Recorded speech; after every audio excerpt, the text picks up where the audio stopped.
Hey there, true crime friends. It's time. It's time.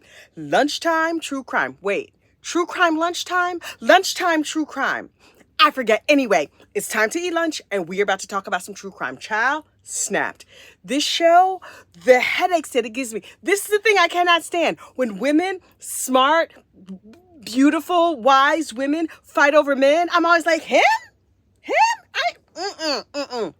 But this case has a little something extra that as soon as I heard it, I was like, oh, I got to talk to my friends about this because we need to have a conversation. But first, you know what you have to do. What is the first thing you do when you come in here? You know what you do. You get your fork, you get your napkin, you hit the like button. That's what you're supposed to do. Hit the like button, subscribe to the channel, so every day we can keep coming here and getting together and talk about true crime. But first, let me get a sip. You know I got to wet my whistle. Okay, so look, Christina Salt was a really, really nice lady, right? She got pregnant in high school, but she was like, listen, this is not going to slow me down. She married the baby daddy. They had their baby, and they were like, okay, we're a little happy family. We're doing our own little thing, whatever. After a couple years, they were like, you know what? We were just 18 and getting married, not such a great idea, but that's okay. Me and you are going to co-parent, and I promise not to murder you, and you promise not to murder me, and it's all going to be great. Great. So that's what they do, right? So Christina goes on. She meets the next man, and she's like, this man, the miracle of my life. And meanwhile, I was cooking dinner, and I'm cheering for her. So I'm stirring up a batch of dinner, and I'm just like, yes, Christina, girl, you found you a man. But somebody in this story is dead. Otherwise, we would not be on Snapped.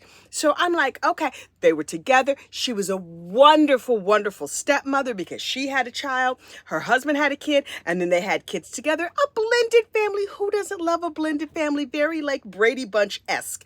Only there's murder, but that's coming soon. So even after her second marriage, she was like, I am living my best life. I've never been happier. Everything is wonderful. Oh, you want a divorce? He wants a divorce. Oh, okay. So that's okay. I've done divorces before, and this is what we're going to do. We're going to stay friends. We're going to break up. You're going to go your way. I'm going to go my way, and we're both going to live happily ever after. Don't you worry about it. And your kids from their first marriage, those are still my children. My child from my previous marriage, that's still your kid. Our blended we are still family. We are like, this is wonderful. It's so great. So she goes on, and the kids grow up, and then she becomes a grandma because now it's been many, many years. Her son's in his 20s. He's had a kid, and she's like, I get to be a grandma, even though I'm only 45. And so she's living her best life, being a grandma, and she's like, you know what I'm going to do? I need to make some extra cash, so I'm going to go on down here, and I'm going to get a waitress job at the local diner, and she's serving up fish, she's serving up burgers, she's doing all of the things, and everyone is like, she is the best waitress ever. She's lovely, she's delightful. I can't imagine who would want to kill her, and everything is great. So one day she's like, is it smoky in here? I feel like it's smoky in here.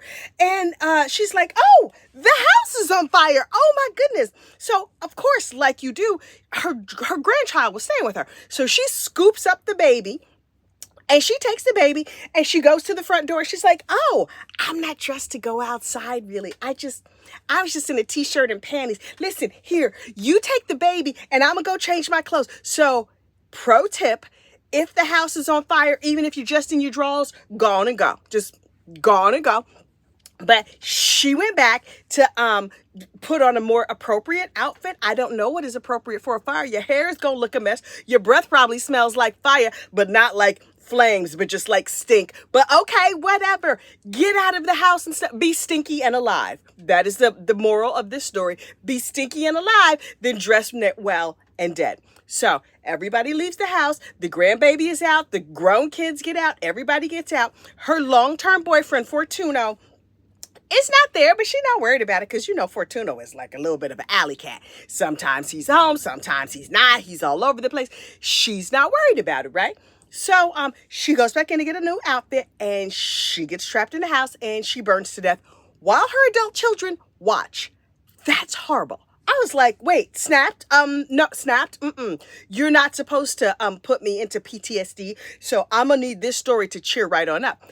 But it does, only sort of. So she unfortunately passes through the veil, and now she is at the Endless Heaven buffet in the leafy green suburbs of heaven because she was nice and she lived a good life, and she doesn't even have to work at the Endless Heaven buffet. She gets all of her favorite food. It's endless and nonstop. It does not cost her any like calories or anything. She got herself a plate. She got in line. She just went on and she's enjoying a meal. And so the rest of us are down here on earth like, wait, Christina is over at oh, dang. Do they have pizza at the Endless Heaven buffet? Okay, so whatever. Her family is very upset. They cannot imagine who would have done this to her. So they're like, where's Fortuno? Fortuno? Where were you when Christina died? He was like, no. It was not me. Yes, she and I were together for many years, but it was an on again, off again relationship. We understood each other perfectly. It was not me. I did not do anything to her. And they were like, okay, cool. So the police are looking all around and the case goes cold. They don't know who killed her. Fortuno said he didn't do it. Her kids didn't do it. They investigate all these leads, but like nothing comes of it. And they're like, oh my gosh, who would have killed the nicest woman in town? And then the police get a tip. A dude from a restaurant calls up and he's just like, you know how they do. They put a napkin over the phone and they disguise their voice. I know who killed Christina. A woman that I work with named Suzy Adams. She did it. Click.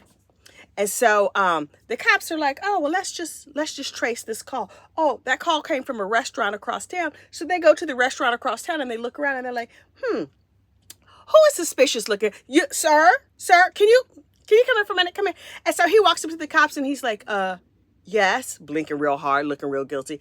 And they're like, we have some questions. And he says, how did you know it was me? Sir, you just gave yourself away, but that's fine. Don't you worry about it. And he was like, okay, so look, this woman that I work with, Suzy Adams, I think she set the fire that killed Christina. And they were like, really? Okay, why would she do that? And he was like, so Suzy was dating this dude Fortuno and, or Fortino, whatever his name is. And Christina was dating him. And I think it might've been a love triangle or whatever. And, I think Suzy set that fire. And they were like, okay, so where is Suzy now? We'd like to have a little chitty chat with her.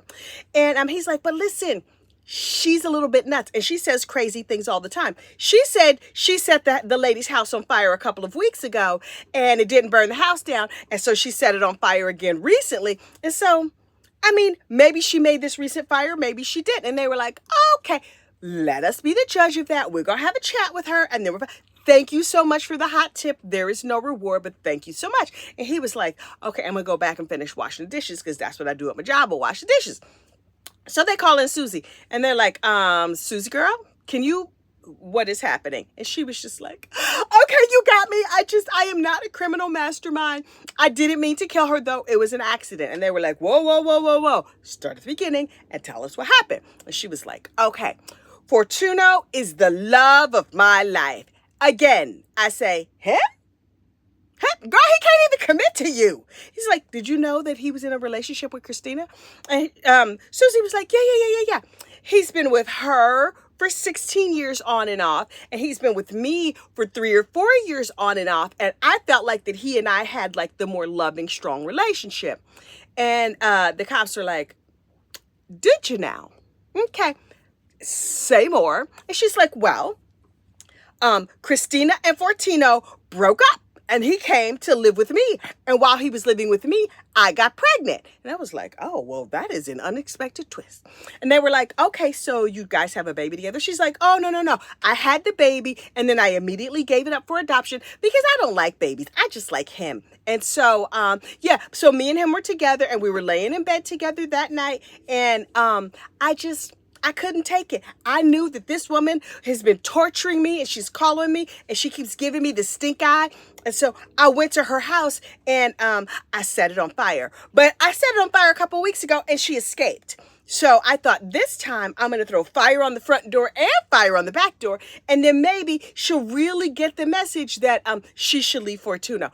First of all, why would a fire from a crazy woman make her leave a man she's been dating for 16 years?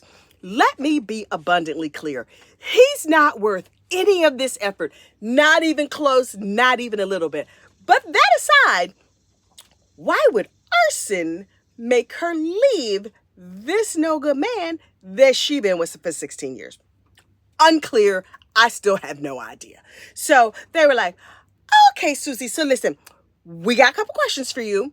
What did you use to start the fire? And she was like, oh. When I was a kid in Girl Scouts, they told us if you take rosemary, and I have rosemary bushes in my yard, you dry out the rosemary for like a week and then you soak it in rubbing alcohol and it's highly flammable. And I was like, what she will not do is slander the name of the Girl Scouts. Now listen, people throw all kinds of mess in their crime. Last week we had a woman who put Cheez-Its in her crime. You cannot implicate a Cheez-It because Cheez-Its are delicious and sacred and plentiful. I love them so much, especially if you use them as like a little dip, put a little tuna salad on the end, a little egg salad, get the little cheesy taste in your mouth. Ooh, I love a Cheez-It. But the Girl Scouts, yes, they kicked me out because I had terrible behavior. That is another story for another day. Actually, 2 different Girl Scout troops requested that I not return, but I feel like I might have had some behavior issues as a young person that the Girl Scouts thought they could help me overcome, but it turns out they couldn't. But again, we are not going to talk about the Girl Scouts right now. Even though it took me years to get over my resentment of the Girl Scouts, the Girl Scouts should not be brought into this because yes, the Girl Scouts taught you how to make a fire, but they did not tell you you should be out here in these streets killing people. That's all I have to say about it. Until later when I tell you the story about the Girl Scouts in another apropos of nothing post. But alas, so Susie made her little Girl Scout concoction and the cops were like, really? You threw rosemary soaked in alcohol on her door. And Susie was like, I did. And the lady was like, that's fascinating. Did you just sprinkle it around? Did you throw it on the... She's like, oh, I just threw it on the door. And alcohol dries out real fast. And so the rosemary stuck to the door. And so then when I lit a match, it just went and made a big fire. And I saw it. Oh, it was delightful. But I thought she would be able to escape. I accidentally set both her front door and her back door on fire. And I didn't think she was going to die. I just was trying to send her a warning. I'm not going to have to go to jail, am I? And the cops were like, so listen, we're going to have a chat in the hallway and we're going to be right back with you. Write down that rosemary recipe though, because that sounds good. I could use that for camping. We're going to be back. So, the cops go in the hallway and they talk about it and they like, this heifer crazy. And now she has committed arson and now she has confessed and we got it right here on the tape. So we're just going to throw her underneath the prison and she's going to be in jail forever. And that's going to be the end of that. Only, Susie got a defense lawyer and the defense lawyer was like, oh, it's self-defense. And the cops were like, I'm sorry, come again? And she said, the lawyer was like, oh, yeah, self-defense. Because Christina was harassing Susie. Turns out Christina, who everybody loved and thought was wonderful, had a little evil streak. Just a teensy one. You know how like you're really nice and everybody loves you, but you have this teensy little streak where you do things that are evil and sometimes illegal? Christina had one of those. And so she was apparently driving past Susie's house. Okay, maybe it was on her way someplace. Okay, I did not think that was proof that anything terrible was going on. And she was calling Susie's phone, calling her all kinds of names, calling the woman everything but a child of God and harassing her. And I was like, okay, whatever. And then Christina went to a restaurant the week before her death where Susie worked and sat in Susie's station and harassed her on her job. Now, is this ill-advised? Yes. Should you be murdered for it in a horrific way where your children watch you burn to death? That's not a thing. And so the defense attorney was like, oh, we're going to bring proof. We have the phone records here, and it shows that night Christina had called Susie 4 times. 4 times? That's not like, that's stalking light. Like I would think 24, 34, 74. I don't know nothing about that stalking life because child, I don't have that much free time. Also, I can't think of a man alive that I would do all of that for, but okay, whatever. Now my phone is ringing. Okay, wait, we're going to have to send that. We're going to call you right back, girl. Anyway, so, I was just like, what? So they, Susie was like, she called me and she came and sat at my restaurant at my station and she said mean things and I did not like it at all. And so I used my little Girl Scout trick and I was just trying to scare her. And honestly, it's her own fault that she's unalive now, because if she had just went outside with her bad breath and her crazy hair and her panties, she would still be alive. I didn't make her go back inside. And the jury thought about it and they were like, right. You going to jail for the rest of your life. So now Susie is locked up for the rest of her life. And Christina's children are like, we will live forever to say how wonderful she is and we will let her memory be shared. Here's the thing. When I go to the buffet in the sky, the Endless Heaven buffet, the way I want to be remembered is not by an episode of Snapped. Now, I'm saying you could put a fountain, a statue in a park. You could make like something gossip related that is in memory of me. Don't let my memorial be an episode of Snap. I'm just saying, even if I get killed in a Snap type situation, some crazy heifer comes up here and it's like, you did whatever, you gossiped about me and now I have snapped and I'm going to like bonk you on the head with a skillet. Fine, because I'm looking forward to the Endless Heaven buffet. But don't let that be my memory. Don't let that.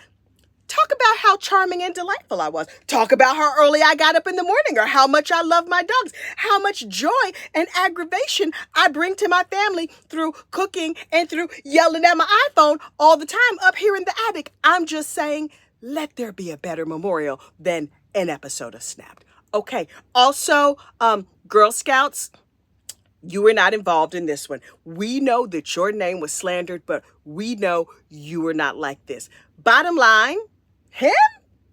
A dude? Child. They don't make the eggplant that would have me going to jail for nobody. I'm not that girl. Oh, wait. Oh, yeah. Okay. The notification of who called me just came up on my phone and it was a different person than I thought it was. Okay, so listen, I got to go deal with my phone situation. But y'all have a great day and I will see you tomorrow at lunchtime, True Crime. Like and subscribe and I will see you soon. Bye.